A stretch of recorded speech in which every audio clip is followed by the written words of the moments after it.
अध्ययन coaching classes में आपका बहुत स्वागत है। हमने इसके पहले पढ़ा था दिशा ज्ञात करना। पार्ट 3 में हमने पढ़ा था दिशा ज्ञात करना, ठीक है। पार्ट 1 में हमने पढ़ा था दिशा परीक्षण का सामान्य परिचय। पार्ट 2 में पढ़ा था कोण पर आधारित प्रश्न। पार्ट 3 में पढ़ा था दिशा ज्ञात करना। पार्ट 4 है। पार्ट 4 में क्या है, दिशा और दूरी दोनों ज्ञात करना। आइए प्रश्न की चर्चा करते हैं, ठीक है। प्रश्न क्या आएगा, एक व्यक्ति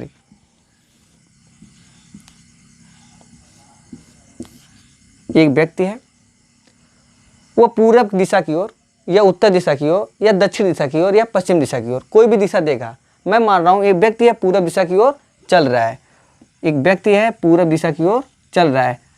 आप प्रश्न हल करते समय सबसे पहले आप सिंबल बना लीजिएगा डायरेक्शन का, नॉर्थ साउथ ईस्ट वेस्ट, उत्तर दक्षिण पूरब पश्चिम, ठीक है। व्यक्ति है पूरब चल रहा है और कर एक व्यक्ति है पूरब चल रहा है 8 किलोमीटर। व्यक्ति है पूरब चल रहा है 8 किलोमीटर, किधर चल रहा है, पूरब की तरफ।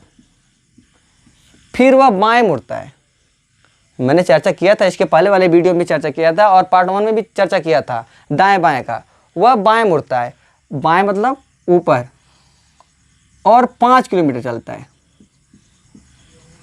और 5 किलोमीटर चलता है। फिर वह दाएं मुड़ता है, दाएं मतलब इधर होगा, बायां इधर, दाएं मुड़ता है और 3 किलोमीटर चलता है, 3 किलोमीटर चलता है। प्रश्न पूछेगा, पहला प्रश्न रहेगा हमारा, व्यक्ति कुल कितनी दूरी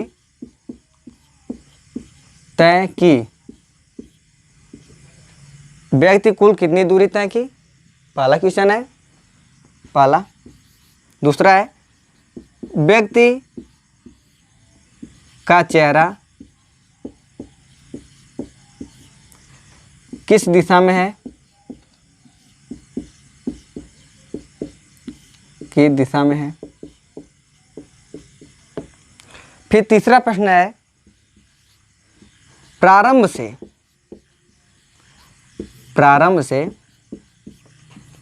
व्यक्ति का चेहरा किस दिशा में है, किस दिशा में है। मैंने कल इसकी चर्चा की थी, मैंने कल आपको पढ़ाया था व्यक्ति का चेहरा किस दिशा में, प्रारंभ से व्यक्ति का चेहरा किस दिशा में। तो पहला क्या है, व्यक्ति कुल कितनी दूरी तय की। तो ध्यान दीजिए, व्यक्ति कुल दूरी पूछ रहा है। क्या पूछ रहा है, टोटल डिस्टेंस, कितनी दूरी तय की। तो कितना चला, पहले 8 किलोमीटर चला, फिर 5 किलोमीटर चला और 3 किलोमीटर। सबको क्या करिए, जोड़ लीजिए, तो कुल दूरी बराबर हो जाएगी। सबको जोड़ेंगे तो 8, 5 और 3 जोड़ेंगे कितना हो जाएगा, 8, 5, 13, 3, 16। टोटल कितने किलोमीटर चला है, 16 किलोमीटर चला है। व्यक्ति कुल दूरी कितना तय किया है, 16 किलोमीटर तय किया है, ठीक है। दूसरा पूछ रहा है, व्यक्ति का चेहरा किस दिशा में है, व्यक्ति चेहरा किस दिशा में है। ध्यान दीजिए, नॉर्थ साउथ ईस्ट वेस्ट, इधर दिशा क्या होती है, पूरब होती है। तो उसका चेहरा किधर है, पूरब की ओर है। तो दूसरा हो जाएगा पूरब, दूसरा उत्तर क्या हो जाएगा, पूरब हो जाएगा। फिर प्रश्न क्या पूछ रहा है, प्रारंभ से व्यक्ति का चेहरा किस दिशा में है। प्रारंभ से पूछ रहा है, कहाँ से पूछ रहा है, प्रारंभ से मतलब व्यक्ति कहाँ से चला था। अब देखिए, मैंने कब बताया था, इन दोनों के बीच एक लाइन खींचिए।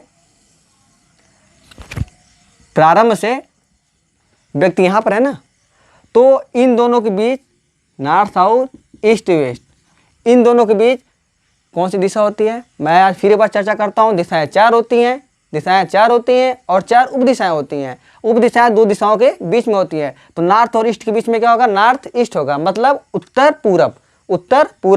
तो उत्तर क्या हो जाएगा इसका, उत्तर पूरब। समझ में आया, ठीक है। जब व्यक्ति प्रारंभ पूछे तो प्रारंभ से दर्शाएंगे किस दिशा में जा रहा है, ठीक है। प्रारंभ से पूछे दिखाएंगे, फिर ये पूछे कि व्यक्ति का चेहरा किस दिशा में, तो जिस दिशा में जा रहा है वो बताएंगे। कुल दूरी पूछे तो सबको क्या करेंगे, हम जोड़ देंगे। समझ में आज क्लास, ठीक है।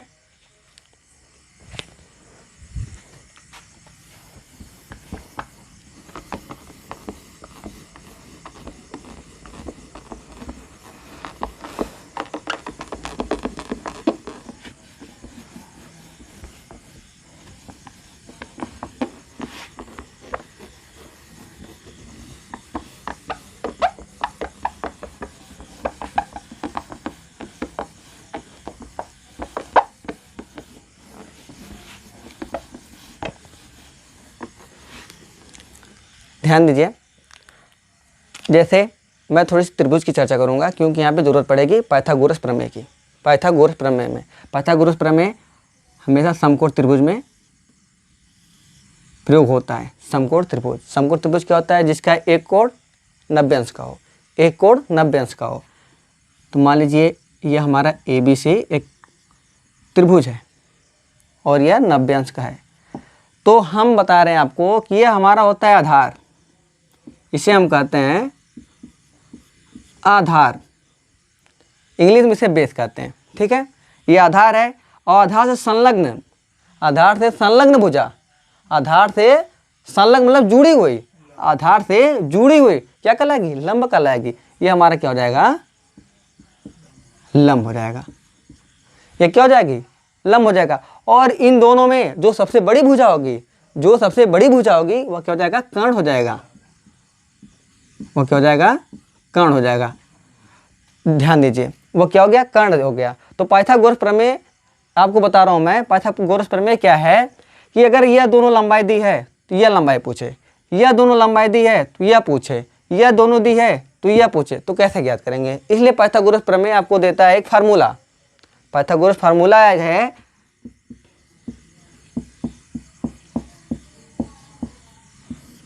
पाइथागोरस प्रमेय।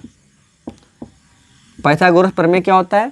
पाइथागोरस प्रमेय होता है कर्ण का वर्ग, सबसे बड़ी भुजा का वर्ग, कर्ण का वर्ग, कर्ण का वर्ग बराबर लंब का वर्ग धन आधार का वर्ग, लंब का वर्ग धन आधार का वर्ग, लंब का वर्ग धन आधार का वर्ग। कर्ण का वर्ग बराबर लंब का वर्ग धन आधार का वर्ग। ठीक है, तो कर्ण बराबर हो जाएगा, ये स्क्वायर है तो यह कर्ण ही बन जाएगा, स्क्वायर रूट हो जाएगा। क्या हो जाएगा? स्क्वायर रूट हो जाएगा। तो कर्ण हो जाएगा लंब का वर्ग धन आधार का वर्ग। यह हमारा फार्मूला मिल गया, पाइथागोरस प्रमेय। ठीक है, अब ध्यान दीजिए प्रश्न क्या है उसकी चर्चा हम कर लेते हैं। ठीक है, कम समय में आपको ज़्यादा बताएंगे हम। ठीक है, टाइम वेस्ट नहीं करेंगे। देखिए प्रश्न देखिए, एक व्यक्ति है, ध्यान सुनिएगा, एक व्यक्ति है, पहले वह एक व्यक्ति है, वह पूर्व दिशा की ओर, पूर्व दिशा की ओर, पूर्व दिशा की ओर 4 किलोमीटर चलता है। वह पूर्व दिशा की ओर 4 किलोमीटर चलता है, फिर वह बाएं मुड़ता है, फिर वह बाएं मुड़ता है और 3 किलोमीटर चलता है, बाएं मुड़ता है और 3 किलोमीटर चलता है। बताइए कि प्रारंभ से, प्रश्न है देखिए, बताइए कि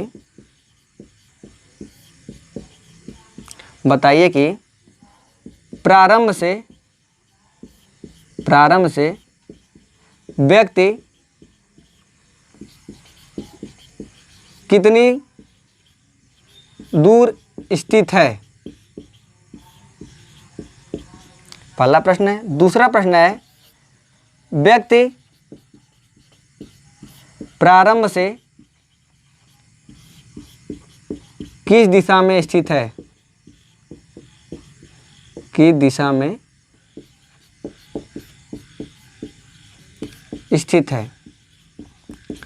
ध्यान दीजिए, एक बार पूछ रहा है दूर, मतलब दूरी पूछ रहा है, एक बार क्या पूछ रहा है? दिशा। और हमारी टॉपिक क्या है? दिशा और दूरी दोनों ज्ञात करना। ठीक है, अब देखिए प्रारंभ पूछ रहा है, तो प्रारंभ यह है, ये हमारा हो गया बेस। ये क्या हो गया हमारा?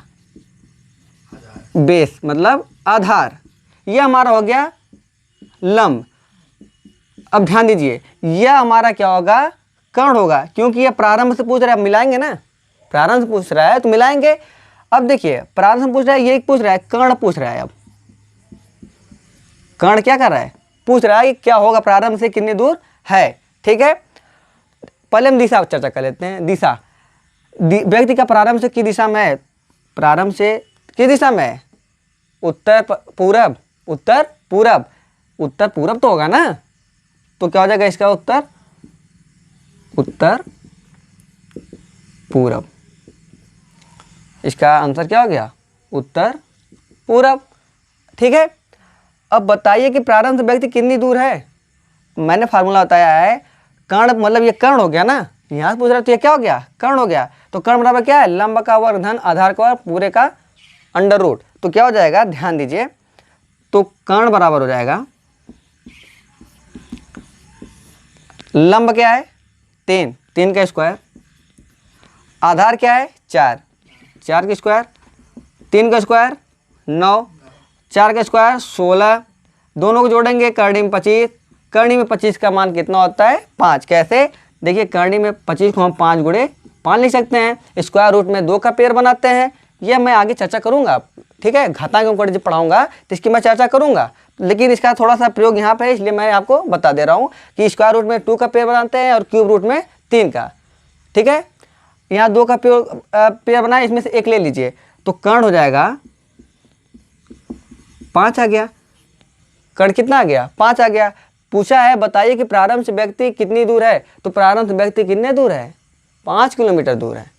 प्रारंभ से व्यक्ति कितने दूर है, 5 किलोमीटर, तो इसका उत्तर आ जाएगा 5 किलोमीटर। समझ में आज क्लास, आज हम पढ़े हैं दिशा और दूरी दोनों ज्ञात करना।